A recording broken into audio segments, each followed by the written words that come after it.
Friends, आप सबका स्वागत है आपके अपने यूट्यूब चैनल फार्म एमसीक्यू में। तो बच्चों क्या लेके आई हूँ मैं आप लोगों के लिए।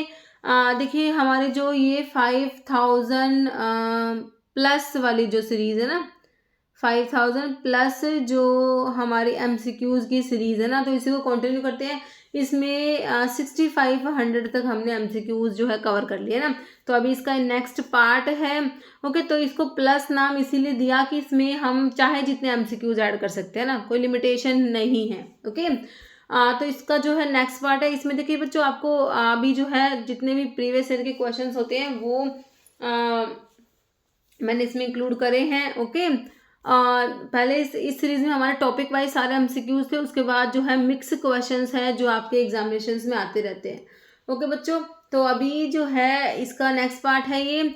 और सभी जितने भी आपके देखो ये सीरीज बच्चों, जितने भी अपकमिंग गवर्नमेंट फार्मासिस्ट के एग्जाम है, चाहे वो आपका स्टेट लेवल का एग्जाम है ना, या फिर सेंटर लेवल पे रेलवे, डीएसएसबी, एमसीआरई, डिफरेंट जितने भी आपके एग्जामिनेशन होते हैं, सभी के लिए सीरीज बहुत इंपॉर्टेंट रहने वाली है बच्चों, है ना। तो देखिए इसमें देख लेते हैं कैसे क्या क्वेश्चन हमने इंक्लूड करे। बाकी अभी फार्मा एमसीक्यू ऐप भी अवेलेबल है, आप प्ले स्टोर से डाउनलोड कर सकते हो। बाकी वीडियो का डिस्क्रिप्शन बॉक्स जो होता है उसमें आपके लिंक है, जहाँ पर आपको टेस्ट सीरीज और क्रैश कोर्स प्रोवाइड करेगा। ओके, और जो क्रैश कोर्स है उनमें जो है ये पीडीएफ जो है इसकी सीरीज की वो भी अवेलेबल है, जिससे आप जो है क्विक रिविजन कर सकते हो, है ना बच्चों। देखो अभी mutarotation refers to change in, है ना। तो म्यूटा रोटेशन जो होता है तो उसका मतलब क्या है कि भाई चेंज होना ऑप्टिकल रोटेशन का, स्टीरियोआइसोमर्स का चेंज होना, कंडक्टेंस का, पीएच का, है ना। देखो पीएच कंडक्टेंस का इसमें कुछ नहीं होता। मीटर रोटेशन में जो बच्चा ऑप्टिकल रोटेशन जो होता है ना वो चेंज होता है। तो तुम्हारा ऑप्शन 1 हो जाएगा। कह रहे मीटर रोटेशन कहते हैं कि फिनोमिना है जहां पर क्या होता है, स्पेसिफिक रोटेशन जो होता है ऑप्टिकली एक्टिव कंपाउंड का वो चेंज होता है। ऑप्टिकली एक्टिव कंपाउंड का स्पेसिफिक रोटेशन चेंज होता है over time when dissolve in solution, है ना। This change occur due to inter conversion between different anomeric form of compound. जैसे कि ग्लूकोज के केस में आप देखते हो अल्फा और बीटा एनोमर्स जो होते हैं ग्लूकोज के, उनमें मीटर रोटेशन देखने को मिलता है। ओके, जैसे type of immunity acquired through vaccination. तो वैक्सीनेशन से आपको कौन सी इम्यूनिटी मिलती है तुमने बताना है, वैक्सीनेशन से, है ना। देखो आपकी जो इम्यूनिटी होती है एक तो नेचुरल होती है ना, और एक आर्टिफिशियल होती है। ओके, नेचुरल में भी एक तो होगी एक्टिव होगी और एक होगी पैसिव होगी। आर्टिफिशियल में भी एक एक्टिव होगी एक पैसिव होगी। अब नेचुरल इम्यूनिटी मतलब कि एक्टिव इम्यूनिटी जो नेचुरल तरीके से मिलेगी वो तो आपको कोई भी इन्फेक्शन से मिलेगी, है ना, कोई डिजीज से मिलेगी। क्या है ये एक्टिव इम्यूनिटी जो कि नेचुरल है। पैसिव इम्यूनिटी जो कि नेचुरल है जो आपको मदर से मिलती है, that is passive and natural. Artificial में एक्टिव इम्यूनिटी जो तुम्हें वैक्सीनेशन से मिलती है, वैक्सीनेशन से मिलती है हमें क्या, एक्टिव इम्यूनिटी जो कि आर्टिफिशियल तरीके से हमें मिल रही है। वैक्सीनेशन जो एंटीजेंस कंटेनिंग प्रेपरेशन से होती है ना। तो वैक्सीन बॉडी में जाके क्या करते हैं, बॉडी को स्टिमुलेट करते हैं कि भाई तू एंटीबॉडी बना, है ना। और पैसिव जो है एंटीबॉडी कंटेनिंग प्रेपरेशन इंजेक्ट करते हैं, तो वो आर्टिफिशियल और पैसिव में आता है। तो आपसे तो सिंपली पूछा है कि वैक्सीनेशन से कौन सी इम्यूनिटी मिलती है हमें, तो हम बताएंगे क्या एक्टिव इम्यूनिटी जो है वैक्सीन से प्रोवाइड करती है। ठीक है, तो तुम्हारा ऑप्शन जो है बिल्कुल करेक्ट हो गया 2। Which organism is the vector for transmission of plague. भाई प्लेग कौन ट्रांसमिट कराएगा, है ना। प्लेग इसका कॉस्टिव ऑर्गेनिज्म क्या है, यर्सीनिया पेस्टिस होता है ना। लेकिन कह रहे ट्रांसमिट कराने का काम कौन करेगा। देखो एनोफिलीज मॉस्किटो तो तुम्हारा मलेरिया को ट्रांसमिट कर देता है ना। हाउस फ्लाई भी बहुत सारी डिजीज ट्रांसमिट करती है। एडीज मॉस्किटो जैसे कि तुम्हारा डेंगू हो गया, है ना, जिका वायरस, इनको भी चिकन गुनिया वायरस इनको ट्रांसमिट करेगा। फ्ली जो होती है फ्ली, ये हमारे प्लेग को ट्रांसमिट करेगी, याद रखना ऑप्शन 1 हो जाएगा। ओके, कह रहे cooperative business model is different from other business organisation because it is. Cooperative business model है बच्चों, ये दूसरे बिजनेस मॉडल से कैसे डिफर करता है बताओ। कह रहे ओन्ड बाय सिंगल इंडिविजुअल, वो तो सोल प्रोप्राइटरशिप आपने पढ़ा है ना। फिर अगर restricted to non profit operation only, तो ऐसा सिर्फ नॉन प्रॉफिट ऑपरेशंस के लिए नहीं होता ये। Owned and operated by members for the mutual benefit हो जाएगा करेक्ट आंसर ऑप्शन 3 है ना। बाकी manage by central government authority, तो ऑप्शन यहाँ पर तुम्हारा 3 बिल्कुल करेक्ट है। Next biochemistry the study of, तो बायोकेमिस्ट्री में बच्चों किसकी स्टडी तुम लोग करते हो? बायोकेमिस्ट्री जो होता है इसमें हम किसकी स्टडी करते हैं? जियोलॉजिकल फॉर्मेशन की, फिजिकल चेंजेस एनवायरनमेंट में हो रहे हैं, केमिकल प्रोसेस लिविंग ऑर्गेनिज्म में, या माइक्रोबियल ग्रोथ इन लैब्स, है ना। बायो प्लस केमिस्ट्री, बायोकेमिस्ट्री मतलब कि केमिकल चेंजेस जो हो रहे हैं लिविंग ऑर्गेनिजम्स में। ऑप्शन 3 करेक्ट दे रखा है हमको। कह रहे बायोकेमिस्ट्री या बायोलॉजिकल केमिस्ट्री कह रहे स्टडी होती है केमिकल प्रोसेस की within and relating to living organism. Next rancidity के ऊपर क्वेश्चन है बच्चों। रैंसिडिटी क्या होता है बताओ? रैंसिडिटी कह रहे डिफाइंड एज ग्राम या number of iodine absorb by 100 gram of fat और oil. This is known as iodine value, जो किसको इंडिकेट करता है, किसको किसके बारे में बताता है? अनसैचुरेशंस के बारे में बताता है। आयोडीन वैल्यू होता है ये। तो फिर कह रहा है डिफाइंड एज mg या number of KOH required to hydrolyse या सैपोनिफाई करने के लिए 1 ग्राम ऑफ फैट और oil. This is known as saponification value. क्या बोलोगे बच्चों? सैपोनिफिकेशन वैल्यू होती है। देखो सैपोनिफिकेशन वैल्यू क्या है? mg, कितना mg KOH चाहिए आपको हाइड्रोलाइज कराने के लिए फैट या ऑयल्स को। आपके जो ट्राइग्लिसराइड्स होते हैं उनको, जो उनकी हाइड्रोलिसिस होती है ना, तो सैपोनिफिकेशन में क्या होता है बच्चों? हमारे ट्राइएसाइल ग्लिसरॉल्स जो होते हैं उनकी हाइड्रोलिसिस होती है ना, अल्कली के थ्रू। जैसे कि आपका जो TAG है उसके साथ आपका NaOH एक्ट करेगा, है ना, अल्कली के साथ इसकी हाइड्रोलिसिस होगी, तो ग्लिसरॉल के साथ में सोप प्रोड्यूस होती है। क्या बनता है? Glycerol plus soaps. ओके, तो ये आपकी सैपोनिफिकेशन रिएक्शन होती है। तो कह रहे कितना mg आपको KOH चाहिए required to saponify 1 gram of fat. This is known as saponification value, है ना बच्चों। सैपोनिफिकेशन वैल्यू जो होता है ये जो मॉलिक्यूलर वेट को मेजर करता है सैपोनिफिकेशन वैल्यू, ठीक है, याद रखना। अब कह रहा है hydrolysis of triacyl glycerol by alkali to produce glycerol and soap. ये वही सैपोनिफिकेशन वैल्यू को ही बोलते तुम? नहीं, हाँ, सैपोनिफिकेशन प्रोसेस है ये, है ना। Hydrolysis of triacyl glycerol by alkali to produce, जो है इसमें ग्लिसरॉल्स और सोप बन रहे हैं, है ना। देखो आपका ट्राइएसाइल ग्लिसरॉल जो है इसकी हाइड्रोलिसिस हो रही है अल्कली के साथ, जैसे कि NaOH के साथ में होगी, है ना। तो इससे क्या बनेगा बच्चों? आपका बनेगा ग्लिसरॉल बनेगा इसमें, और आपके सोप्स बनेंगे, है ना। ग्लिसरॉल प्लस सोप्स बन जाएगा। ओके, तो ये तो आपकी सैपोनिफिकेशन रिएक्शन हो गई। अब ऑप्शन तो लास्ट वाले बच गए, यही करेक्ट होना है। Term use to represent the deterioration of fat और oil resulting in an unpleasant taste, this is known as rancidity, है ना। इसे रैंसिडिटी कहते हैं। अब बच्चों रैंसिडिटी जो होती है, एक तो आपकी हाइड्रोलिटिक रैंसिडिटी हो सकती है, एक ऑक्सीडेटिव रैंसिडिटी हो सकती है। हाइड्रोलिसिस से जो होगी हाइड्रोलिटिक, मतलब कि इसमें क्या होता है? पार्शियल हाइड्रोलिसिस ज़्यादा ट्राइसाइल ग्लिसरॉल्स की बैक्टीरियल एंजाइम्स के थ्रू, है ना। और ऑक्सीडेटिव में क्या हो जाएगा बच्चों? ऑक्सीडेशन हो जाएगा किसका? अनसैचुरेटेड फैटी एसिड्स का। तो ये आपकी रैंसिडिटी 2 तरीके से हो सकती है। तो आपका इसमें क्या हो जाता है बच्चों? रैंसिडिटी में डिटेरियोरेशन फैट और ऑयल्स का, जिससे कि अनप्लीजेंट टेस्ट हो जाता है। ओके, तो ऑप्शन यहाँ पर तुम्हारा 4 करेक्ट है। Pharmacy council of India is constituted by central government in every, तो PCI का कॉन्स्टिट्यूशन होता है हर 5 साल में। ऑप्शन 4 हो जाएगा 5 ईयर्स।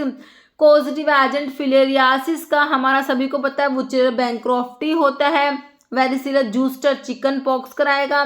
क्लोस्ट्रिडियम टिटानी टिटानस कराएगा बच्चों। और साल्मोनेला टाइफाइड टाइफाइड का कॉस्ट ऑर्गेनिज्म होता है।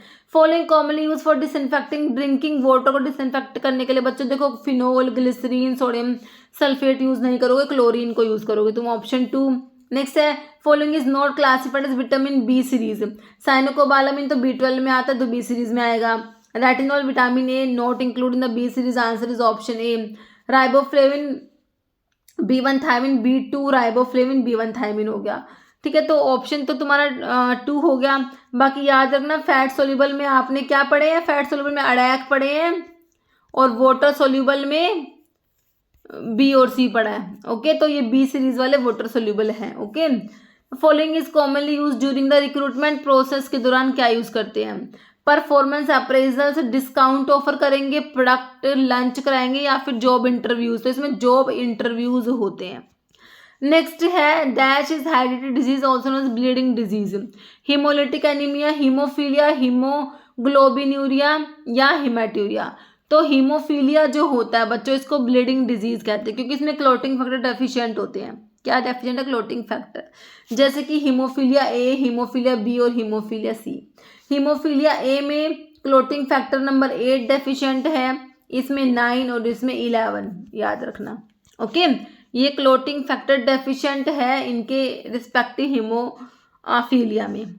नेक्स्ट क्वेश्चन है एवरेज लाइफ स्पैन इरिथ्रोसाइट्स का पूछा है। इरिथ्रोसाइट्स को आप आरबीसीज भी कहते हो बच्चों, है ना। ब्लड में ऑक्सीजन को ट्रांसपोर्ट करने का काम हमारी आरबीसीज करती है, इनमें हीमोग्लोबिन प्रेजेंट होता है। ओके, 120 डेज आपने पढ़ा होगा आरबीसीज का लाइफ स्पैन होता है बच्चों, ठीक है। और प्लेटलेट्स का लगभग 7 से 10 दिन तक होता है और डब्ल्यूबीसीज का लगभग ऑलमोस्ट 13 से 20 दिन तक होता है। ओके, याद रखना। तो यहाँ पर ऑप्शन 2 करेक्ट है, 120 days. How is retail price of formulation कैसे कैलकुलेट करेंगे, है ना। तो इसके लिए फॉर्मूला है जो हमें याद ही करना पड़ता है, जो कि तुम्हें ऑप्शन बी में दिया है 2 में। रिटेल प्राइस क्या होता है मेरे बच्चों? आरपी मतलब रिटेल प्राइस क्या होता है? MC plus CC plus PM plus PC, ठीक है। इन सबको हमें मल्टीप्लाई करना है किससे? 1 प्लस MAPE को डिवाइड कर दो 100 से, प्लस कर दो एक्साइज ड्यूटी ED। इन सब की पता होनी चाहिए किसको किसमें क्या कहते हैं, है ना। RP retail price, MC material का कॉस्ट होता है, सीसी कन्वर्जन कॉस्ट होता है, पीएम पैकेजिंग मटेरियल का कॉस्ट होता है, पीसी क्या होता है? पैकिंग चार्जेस होते हैं, MAP maximum allowable post manufacturing expenses होते हैं, ईडी बताया एक्साइज ड्यूटी होता है ना। तो एक बार एमएपीई का पूछा हुआ था बच्चों कि भाई इसका फुल फॉर्म क्या है, तो थोड़ा सा हमें पता होना चाहिए, ठीक है। ऑप्शन 2 नेक्स्ट है following essential for effective drug house management के लिए क्या इसेंशियल है बच्चों? एडवर्टाइज करना कैंपेन को, प्रॉपर इन्वेंट्री कंट्रोल करना, ऑर्गेनाइज करना सोशल इवेंट्स को, लिमिट करना कस्टमर असेस को। तो क्या प्रॉपर भाई इन्वेंट्री कंट्रोल हो जाएगा तुम्हारा option 2। Following disease is commonly cause by contaminated water, है ना। वाटर बोर्न डिजीज में कौन कौन सी बताई तुमको, बताओ। ट्यूबरकुलोसिस तो तुम्हारी बच्चों एयर बोर्न डिजीज में आती है ना। आपको मलेरिया दे रखा है, कोलेरा दे रखा है, अस्थमा दे रखा है। तो यहाँ पर कोलेरा वाटर बोर्न डिजीज से, कोलेरा, डायरिया, डिसेंट्री, है ना, ये सारी जो है आपकी वाटर बोर्न डिजीज में आती है बच्चों। ऑप्शन 3 करेक्ट हो जाएगा। Following disease cause by virus, viral disease में कौन सी आती है? Rat bite fever, scarlet fever, typhoid या पोलियो। तो पोलियो आपका वायरल डिजीज में आता है ना। चिकन पॉक्स, पोलियो, हेपेटाइटिस, ये सारे आपके वायरल डिजीज हैं बच्चों। Following type of disease polio क्या है? अमीबल डिजीज नहीं है, बैक्टीरियल फंगल नहीं है बच्चों, ये हमारी वायरल डिजीज है। ऑप्शन 4 इसेंशियल फैटी एसिड्स, देखो बच्चों ये बॉडी में बनते नहीं है, इसेंशियल जो होगा वो बॉडी में बनेगा नहीं, है ना, आपको बाहर से लेना पड़ता है, वो इसेंशियल होते हैं। एराकिडोनिक एसिड है, ओलिक एसिड, पामिटिक है, स्टीयरिक एसिड। तो इनमें से इसेंशियल जो है आपका एराकिडोनिक एसिड हो जाएगा, बाकी लिनोलिनिक एसिड भी इसेंशियल होते हैं, है ना। तो यहाँ पर एराकिडोनिक एसिड ऑप्शन 1 करेक्ट हो जाएगा। इसेंशियल फैटी एसिड्स कह रहे हैं can not be synthesised by body therefore should be supplied in diet, है ना। तो इसके एग्जांपल्स में आपके पॉली अनसैचुरेटेड फैटी एसिड्स आते हैं, जैसे कि लिनोलिक एसिड, लिनोलिनिक एसिड और arachidonic acid. Okay, which factor does not influence the effectiveness of disinfectant की effectiveness को influence नहीं करेगा? टेम्परेचर एनवायरनमेंट का बिल्कुल इन्फ्लुएंस करेगा बच्चों। Presence of organic matter, size of disinfectant container, concentration of disinfectant. तो बताओ देखो कंटेनर का क्या फर्क पड़ेगा बच्चों? साइज ऑफ डिसइंफेक्टेंट कंटेनर, यहाँ पर बिल्कुल सिंपल सा ऑप्शन 3 हो गया। हॉस्पिटल एक्वायर्ड इन्फेक्शन तो सभी को पता है, नोजोकोमियल इन्फेक्शन होते हैं, बहुत ही पुराना और रिपीट हो रखा क्वेश्चन है ये। Main concern with the simultaneous administration of calcium supplements with tetracycline, calcium को टेट्रासाइक्लिन के साथ दोगे तो क्या हो जाएगा, देखो इंक्रीज मेटाबॉलिज्म ऑफ टेट्रासाइक्लिन, तो मेटाबॉलिज्म से रिलेशन नहीं होता बच्चों। हाँ, एब्जॉर्प्शन रिड्यूस करा देता है, जो कैल्शियम है टेट्रासाइक्लिन का एब्जॉर्प्शन कम करा देगा, बिल्कुल करा देगा। थेरेप्यूटिक इफेक्ट को एनहेंस नहीं कराएगा, डिक्रीज रीनल एक्सक्रीशन नहीं कराएगा, तो ऑप्शन 2 यहाँ पर करेक्ट है तुम्हारा। Following is not typically associated with the clinical science of opioid withdrawal. Opioid withdrawal में क्या होता है बच्चों, देखो कह रहे इंक्रीज गैस्ट्रोइंटेस्टाइनल मोटिलिटी, डायरिया हो जाएगा, मसल एच एंड पेन हो जाएगा, ब्रैडिकार्डियन हाइपोटेंशन नहीं होता बच्चों, हाइपर टेंशन, हार्ट रेट बढ़ेगा ना कि कम होगा, बीपी बढ़ेगा, हार्ट रेट बढ़ेगा ना कि कम होगा। तो नोट पूछा तो ऑप्शन 3 करेक्ट है। तो ओपियोइड विड्रोल का मतलब है सेट ऑफ सिम्टम्स राइजिंग, जब क्या करते हैं सडन सीजेशन या रिडक्शन ऑफ ओपियोइड्स को एकदम से ना कम कर रहे, एकदम से बंद सा कर रहे हैं लेना, है ना, या फिर रिड्यूस कर रहे हैं बिल्कुल सडन, है ना, तो विड्रोल सिम्टम्स देखने को मिलते हैं। तो इसमें आपको ड्रग क्रेविंग होगा, एंजाइटी होगा, रेस्टलेस रिलैक्स सिंड्रोम होगा, नोजिया, वॉमिटिंग, डायरिया, स्वेटिंग, और आपका हार्ट रेट बच्चों बढ़ जाएगा ना कि कम होगा। ओके, ड्रग थेरेपी मॉनिटरिंग को क्या कहोगे, पेशेंट की मॉनिटरिंग है, ड्रग ड्रग इंटरेक्शन मॉनिटरिंग है, थेरेप्यूटिक ड्रग मॉनिटरिंग है, pharmacovigilance, this is known as stadium therapeutic drug monitoring होता है। Condition which testis do not descend to scrotum, इसे क्या कहेंगे, इरेक्टाइल डिसफंक्शन, ओर्चाइटिस है, पीरियोडिक एब्स्टिनेंस या क्रिप्टोर्किडिज्म। ऑप्शन 4 करेक्ट हो जाएगा यहाँ पर। Which hormone stimulate the secretion of milk, milk के सिक्रेशन को स्टिमुलेट करने वाला जो बच्चों हार्मोन होता है तुम्हारा, वो कौन सा होता है, वो होता है हमारा, देखो एस्ट्रोजन दे रखा है, प्रोलैक्टिन ग्रोथ हार्मोन है, थायराइड स्टिमुलेटिंग हार्मोन। तो यहाँ पर प्रोलैक्टिन जो है तुम्हारी एंटीरियर पिट्यूटरी का हार्मोन होता है, जो क्या करता है, मिल्क के सिक्रेशन को स्टिमुलेट कराता है, प्रोलैक्टिन, याद रखना, ऑप्शन 2 हो जाएगा। डिजीज मैनिफेस्टेशन का मतलब क्या है, ट्रीटमेंट रेजिमेंट डिजीज का, specific symptoms and signs that occur due to disease, do not occur वाला गलत है, रिकवरी स्टेज नहीं होता। तो मैनिफेस्टेशन में क्या आता है, डिजीज मैनिफेस्टेशन में स्पेसिफिक साइंस और सिम्टम्स जो डिजीज की वजह से आते हैं, ऑप्शन 2 करेक्ट हो जाएगा बच्चों। कह रहा bioavailability of a drug is defined as, देखो बायो अवेलेबिलिटी का क्वेश्चन आपको पता ही है बच्चों कितना इंपॉर्टेंट है, कितना मतलब कि आता ही क्वेश्चन है। इसका speed at which drug eliminate होगी बॉडी से, ऐसा नहीं होता। Total amount of drug administer करोगे पेशेंट्स को, इसे बायोअवेलेबिलिटी नहीं करो कहोगे। Amount of drug absorb to the blood stream from GIT, या fraction of administered drug that reaches systemic circulation in active form, है ना भाई, तुमने ड्रग दी है तो वो कितनी अब्जॉर्ब होके गई है सिस्टमिक सर्कुलेशन में, ब्लड में कितनी ड्रग पहुंची है ना, उसी को तो कहोगे बायो अवेलेबिलिटी। अब जब तुम ओरली ड्रग देते हो तो बच्चों उसमें तो ड्रग का क्या होता है, फर्स्ट पास मेटाबॉलिज्म हो जाएगा तो ड्रग की बायोलिटी कम हो जाती है, लेकिन जब आईवी देते हैं तो 100% बायोलिटी हमें मिलती है ना।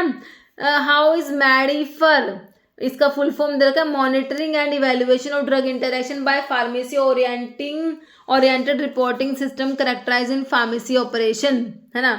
तो बताइए, कह रहे डाटाबेस फॉर स्टोरिंग पेशेंट की मेडिकेशन हिस्ट्री को, रिपोर्टिंग सिस्टम एडवर्स इवेंट्स के लिए, फार्मेसी ओरिएंटेड रिपोर्टिंग सिस्टम होता है। देखो इसकी फुल फॉर्म से पता लग रहा है, monitoring and evaluation of drug interaction by pharmacy oriented reporting system. तो pharmacy oriented reporting system monitor करने के लिए ड्रग के इंटरेक्शन को, तो ऑप्शन तुम्हारा 3 करेक्ट हो गया बच्चों। बाकी system for analysing clinical trial data, तो ऑप्शन 3 यहाँ पर बिल्कुल करेक्ट है हमारा। Which layer of heart wall is compose of responsible for its contraction, तो हार्ट की वॉल जो होती है सबसे अंदर एंडोकार्डियम होती है, बीच वाली मायोकार्डियम, एम से मिडिल, एम से मायो याद रख लोगे, है ना, और बाहर वाली होती है एपिकार्डियम। इन सबके बाहर भी एक होती है वो पेरिकार्डियम होती है, ठीक है। जैसे कि मान लो ये एंडो हो गई, ये मायो हो गई, ये हो गई आपकी एपिकार्डियम, इन सबके बाहर भी एक है that is known as pericardium. तो यहाँ पर तुमसे पूछा है कॉन्ट्रैक्शन के लिए बच्चों मायोकार्डियम हमारी रिस्पॉन्सिबल होती है ना, कौन सी, मायोकार्डियम, इसमें जो है आपकी कार्डिक मसल्स होती है। Most common manifestation of type 1 hyper sensitivity reactions. Type 1 hyper sensitivity reactions में बच्चों देखो हिमोलिसिस ऑफ आरबीसी जो है हिमोलिटिक डिजीज होगी, ये टाइप 2 साइटोलिटिक रिएक्शंस में आ जाएगी। एनाफाइलैक्सिस विद एयरवे ऑब्स्ट्रक्शन आपका टाइप 1 हाइपर सेंसिटिविटी रिएक्शंस में एनाफाइलैक्टिक रिएक्शंस आती है। देखो रैशेस भी टाइप 1 में आता है, लेकिन रैशेस विद फीवर बता दिया तो ये नहीं आएगा टाइप 1 में।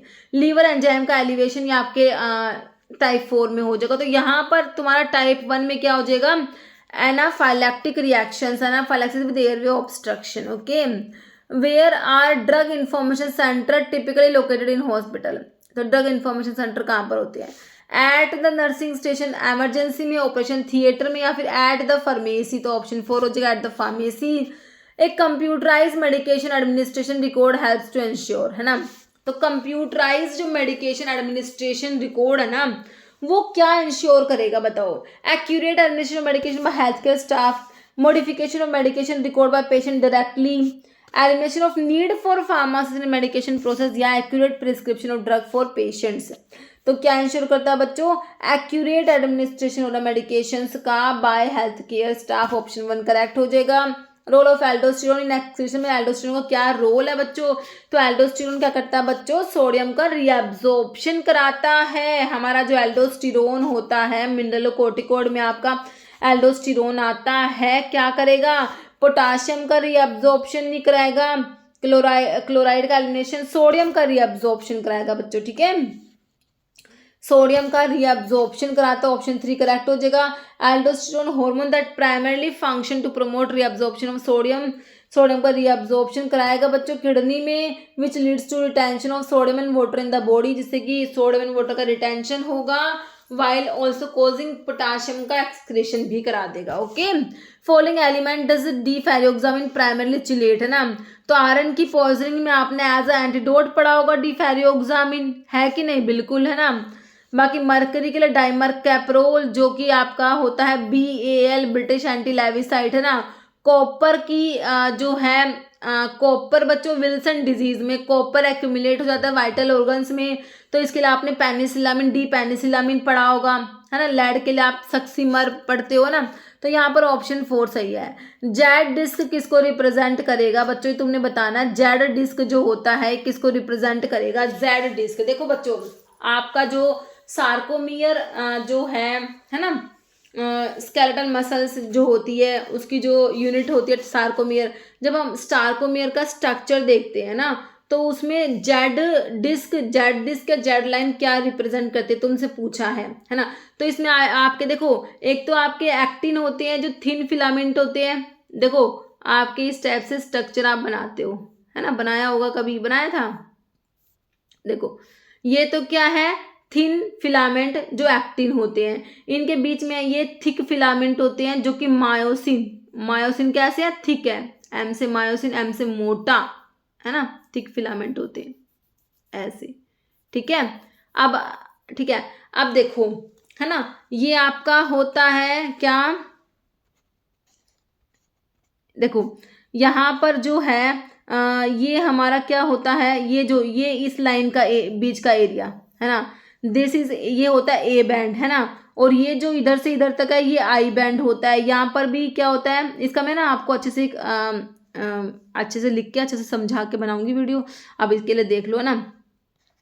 और जो ये जेड डिस्क क्या होता है पता है क्या, ये इसके आई बैंड के बीचों बीच जो लाइन जाती है, this is Z disc, I band के बीचों बीच होता है जेड डिस्क होता है, और जो ए वाला है उसके बीचों बीच जाएगा ना वो आपका क्या है, एम, यहाँ पर एम लाइन होता है।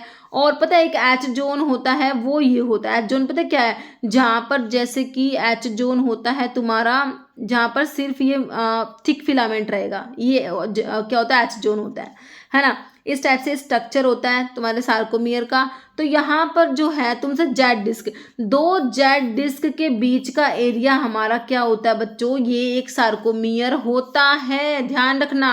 ओके ठीक है, तो अभी थोड़ा सा समझ आ गया आपको। अभी इसके ऑप्शंस देखो, region in centre of H zone, है ना, एच जोन जो है उसके सेंटर का रीजन, तो मैंने बीच में कहा था तुम्हें सिर्फ थिक फिलामेंट है ना। अभी देखो मैंने तुम्हें ऐसे बनाया था, जब मैंने तुमको बताया था ना बीच में सिर्फ थिक, जैसे ये है, ये तुम्हारे थिक फिलामेंट होंगे, तो यहाँ पर ये बीच का जो रीजन है ना, बीच वाला जो ये रीजन जो है, ये रीजन है ना, ये बीच वाला, ये आपका एच जोन था। कह रहा region in the centre of, आप कह रहा एच जोन के सेंटर में जो रीजन है ना, that contain protein that hold thick filament together at the centre of sarcomere, है ना। तो यहाँ पर जो बीच में जा रही थी वो मैंने आपको एम लाइन बताई थी, एम लाइन बोल दो, एम जोन बोल दो, है ना, ठीक है। तो ये वो होता है narrow plate shape region of dense material that separate करेगा एक सार्कोमियर को दूसरे सार्कोमियर से, ये तुम्हारा जेड डिस्क होता है। तो आंसर तो तुम्हारा ऑप्शन 2 हो गया। Narrow region centre of each A band, A band कौन सा था बच्चों, ये बीच में जो मैंने तुमको बताया था, है ना, बीच में हमारा ए बैंड था। तो ए बैंड कह रहे centre A band that contain thick filament है, उसमें नो थिन, थिन फिलामेंट नहीं सिर्फ थिक है, वो आपका एच जोन था जिसमें सिर्फ थिक फिलामेंट थे, है ना। डार्क मिडल पार्ट सार्कोमियर का डार्क मिडल पार्ट है that extend entire length of thick filament and include those part of thin filament that overlap thick filament. तो इसमें क्या कह रहे हैं, थिक फिलामेंट है लेकिन थिन फिलामेंट का पार्ट भी तो आ रहा है बच्चों, है ना, जो कि तुम्हारा ए बैंड था, है ना बच्चों, ठीक है। तो मेरे हिसाब से आपको समझ आ गया, बाकी इसको मैं अच्छे से लिख के आपको मतलब कि एक डायग्राम के थ्रू अच्छे से समझा दूंगी। अभी के लिए यहाँ पर 2 जेड डिस्क के बीच का एरिया आपका सार्कोमियर, सार्कोमियर क्या करे मतलब जेड डिस्क क्या करेगा, एक सार्कोमियर को दूसरे सार्कोमियर सेपरेट करता है। तो यहाँ पर मेरे बच्चों ऑप्शन 2 तुम्हारा करेक्ट हो गया। ओके, ये लिख रखा है जो इसके और ऑप्शन से उन्हें क्या कहेंगे, region the centre of Z zone के बीच का जो रीजन है ना, जहां पर क्या है बच्चों सिर्फ थिक फिलामेंट मायोसिन प्रेजेंट है, वो आपकी एम लाइन मैंने तुमको बताई थी, है ना। फिर क्या है रीजन जो narrow region centre of A band के बीच में नैरो रीजन है जिसमें सिर्फ थिक फिलामेंट मायोसिन है, एक्टिन नहीं है, वो आपका एच जोन होता है ना। और डार्क मिडल पार्ट जो होता है सार्कोमियर का extend entire length of thick filament and including the overlapping thin filament, ये आपका ए बैंड होता है ना। चलो भाई ठीक है, मेरे हिसाब से आपको समझ आ गया है। ओके, नेक्स्ट है the following drug is most commonly associated with nephrotoxicity. तो नेफ्रोटॉक्सिटी आपके एमिनोग्लाइकोसाइड एंटीबायोटिक हमने पढ़ी है, और टॉक्सिक होती है नेफ्रोटॉक्सिक होती है। तो जेंटामाइसिन एमिनोग्लाइकोसाइड्स में आती है तो नेफ्रोटॉक्सिटी कोज कराएगी। बाकी पैरोक्सिटीन दिया है, लोराजिपाम जो कि बेंजोडायजेपिन्स में आता है, लोपिरामाइड एंटीमोटिलेटेड ड्रग है, तो यहाँ पर ऑप्शन 1 सही है। टर्म होम्योस्टैसिस का मतलब होता है कांस्टेंट इंटरनल एनवायरनमेंट, है ना। Growth and development, cellular metabolism, breakdown of tissue होता है, मेंटेनिंग द इंटरनल स्टेबिलिटी को मेंटेन करना, कांस्टेंट इंटरनल एनवायरनमेंट होता है। Okay, part of large intestine, देखो डीजीआई, डेडिनम, जिजिनम, इलियम, ये तो तुम्हारी स्मॉल इंटेस्टाइन के पार्ट है। क्या बचा, कोलोन, सिक्कम, कोलोन रेक्टन में सब पढ़ते हो, लार्ज इंटेस्टाइन का पार्ट है ना। एक clinical pharmacist involvement in a multidisciplinary health care team help to, क्या हेल्प करेगा बताओ, clinical pharmacist involvement in multidisciplinary health care team help to reduce pharmacy operation cost, improve patient outcome through collaborative drug therapy management, minimize need for physician intervention, या focus on maximizing the pharmacy profit margin। नहीं होगा बच्चों, ये भी नहीं होगा, option 2 ही तुम्हें सही लग रहा होगा, है ना। तो 2 ही करेक्ट हमारा आंसर है। Solvent use to obtain therapeutically desirable portion of crude drug, है ना। तो तुमने मैसेरेशन पढ़ा, एक्सट्रैक्शन पढ़ा होगा, है ना, उसमें डिफरेंट डिफरेंट प्रोसेस होती है, तो वहां पर तुम सोलवेंट यूज करते हो ना बच्चों, मैसेरेशन जो एक्सट्रैक्शन के लिए सोलवेंट यूज करते हैं ना, उसको हम मेंस्ट्रम कहते हैं। क्या बोलते हैं, मेंस्ट्रम बोलते हैं जो हम सोलवेंट यूज करते हैं, लाइक एल्कोहल, वाटर, जो भी तुम सोलवेंट यूज करोगे, है ना, एक्सट्रैक्शन परफॉर्म करने के लिए, तो वहां पर उस सोलवेंट को हम मेंस्ट्रम बोलते हैं। ओके, तो ऑप्शन 2 करेक्ट है। मेट्रोनिडाजोल इफेक्टिव अगेंस्ट, तो एंटी अमीबिक ड्रग में आती है मेट्रोनिडाजोल, तो हमने पढ़ा था इमिडाजोल न्यूक्लियस है, याद रखना, नाइट्रो इमिडाजोल पढ़ा था ना। तो ये क्या है, एंटी अमीबिक है, तो अमीबा के अगेंस्ट इफेक्टिव होगी तुम्हारी। But happen to filtration rate the viscosity को इंक्रीज करा दोगे। तो डार्सी लो पढ़ा है, rate of filtration given by Darcy law, है ना। तो इसमें क्या होता है, K A delta P by eta L, है ना। तो रेट ऑफ फिल्ट्रेशन विस्कोसिटी और तुम्हारा thickness of the filter cake के इनवर्सली प्रोपोर्शनल होता है। तो अगर विस्कोसिटी को बढ़ा दोगे तो क्या होगा, रेट ऑफ फिल्ट्रेशन कम हो जाएगा, इनवर्सली प्रोपोर्शनल है तो बढ़ेगा नहीं, सेम भी नहीं रहेगा, अनप्रिडिक्टेबल नहीं है भाई, प्रिडिक्टेबल तो है, कम ही होगा। विस्कोसिटी बढ़ाओगे तो रेट ऑफ फिल्ट्रेशन कम होगा बच्चों, according to Darcy equation. Okay, option 3 correct है। मंत्र, तलिस्म, कवच, ये सब आपकी क्या है, मैजिक रेमेडीज है बच्चों। Spurious drug, miss branded, adulterated drug नहीं होती, दीज आर मैजिक रेमेडीज, जो कि तुमने drug and magic remedies act, जो ऑब्जेक्शनेबल एडवर्टीजमेंट एक्ट होता है, वहां पर आप इसके बारे में पढ़ते हो। ओके, एनसेड्स प्राइमरली क्या काम करते हैं बच्चों, क्या करते हैं, ये कोक्स को इनिबिट कराते हैं। सारे एनसेड्स कोक्स को रिवर्सिबल तरीके से इनिबिट कराएंगे, एक्सेप्ट एस्प्रिन जो कि इरिवर्सिबल इनिबिट कराएंगे आपके कोक्स को, मतलब साइक्लोऑक्सीजनेज को। एनहांस करेंगे गाबा की एक्टिविटी, ये काम नहीं करते हमारे एनसेड्स। कोक्स को इनिबिट कराएंगे, बिल्कुल कराएंगे, ऑप्शन 2। सीरोटोनिन के रीअपटेक को इनिबिट नहीं कराते, ब्लॉक करेंगे डोपामिन रिसेप्टर। ऐसा भी नहीं होता डोपामिन के रिसेप्टर को ब्लॉक करने के लिए भाई हमारी एंटीसाइकोटिक ड्रग है, डोपामिन के D2 रिसेप्टर को ब्लॉक करा देती है, एंटीसाइकोटिक ड्रग है ना, क्योंकि साइकोसिस में डोपामिन बढ़ा हुआ होता है। बाकी सेलेक्टिव सीरोटोनिन रीअपटेक इनिबिटर ऐसे सारा ही पढ़े हमने, जो कि सीरोटोनिन के रीअपटेक को इनिबिट करते हैं। फ्लोक्सिन, फ्लोक्सामिन, सर्ट्रालिन, स्टाइलोप्राम, वो सब ड्रग पढ़ते हो, है ना। गाबा इनिबिटरी ट्रांसमीटर है, इसकी एक्टिविटी को एनहांस कराएंगे आपके जो ये बेंजोडायजेपिन्स, ये सब ड्रग कराती है ना। तो यहाँ पर जो है हमारा ऑप्शन 2 करेक्ट है, कोक्स को इनिबिट कराने का काम हमारी एनसेड्स का है। Drug and magic remedies act, objection act came into effect, है ना, तो 1954 का केम इनटू इफेक्ट लागू हुआ था, ये आपका 1 April 1955। Okay, figure azithromycin belong to which class, तो एजिथ्रोमाइसिन आपकी मैक्रोलाइड्स में आती है, जिसमें लार्ज लैक्टोन रिंग प्रेजेंट है बच्चों। टेट्रासाइक्लिन में 4 साइकिल होती है, टेट्रासाइक्लिन में नहीं आती। फ्लोरोक्विनोलोन्स जो डीएनए गायरेज को इनिबिट कराने वाली ड्रग होती है बच्चों, डीएनए गायरेज को इनिबिट कराएंगे इसमें, जैसे कि सिप्रोफ्लोक्सासिन, फ्लोक्सासिन वाली ड्रग आती है ना। पेनिसिलिन बीटा लैक्टम एंटीबायोटिक में सेल वॉल पे एक्ट करती है। मैक्रोलाइड्स बिल्कुल करेक्ट आंसर है, जो कि प्रोटीन सिंथेसिस को इनिबिट कराने वाले ड्रग्स में आती है। एजिथ्रोमाइसिन मैक्रोलाइड्स में आती है। टेट्रासाइक्लिन भी प्रोटीन सिंथेसिस को इनिबिट कराएगी, ब्रॉड स्पेक्ट्रम एंटीबायोटिक में आती है, 30 राइबोसोम से बाइंड होती है टेट्रासाइक्लिन, है ना। तो यहाँ पर तुम्हारा ऑप्शन 4 करेक्ट है। Following dye is used as ophthalmic diagnostic agent, fluorescein sodium, Congo red, propyliodone, Evans blue, तो यहाँ पर फ्लोरेसिन सोडियम तुम्हारा ऑप्थेल्मिक डायग्नोस्टिक एजेंट होता है बच्चों, ऑप्शन 1 करेक्ट हो जाएगा। In which year medical termination of pregnancy act pass हुआ, 1971 में। इसके रूल्स कब आए, 1975 में आए, याद रखना। Okay, following is cationic surfactant that is used as antiseptic, है ना। कटाइनिक सर्फेक्टेंट है जो एंटीसेप्टिक भी है, कटाइनिक है, तो बेंजलकोनियम क्लोराइड तुमने पढ़ा है, तुम्हारा कटाइनिक सर्फेक्टेंट होता है ना। तो ऑप्शन 1 ही बच्चों यहाँ पर करेक्ट हो जाएगा तुम्हारा, है ना बच्चों। तो इतने ही क्वेश्चन थे आज की वीडियो में। ओके, तो अभी एक क्वेश्चन का आंसर तुम दोगे कमेंट बॉक्स में। Dash is a drug classified as a benzodiazepine, phenobarbital है, डायजेपाम है, हेलोपेरिडोल है, क्लोरप्रोमाजिन है। इसका आंसर बच्चों आप लोगों ने कमेंट बॉक्स में देना है। इस वीडियो में इतने क्वेश्चंस थे, मिलते हैं आप लोगों से इसी टाइप की नेक्स्ट वीडियो के साथ में। Okay, thank you.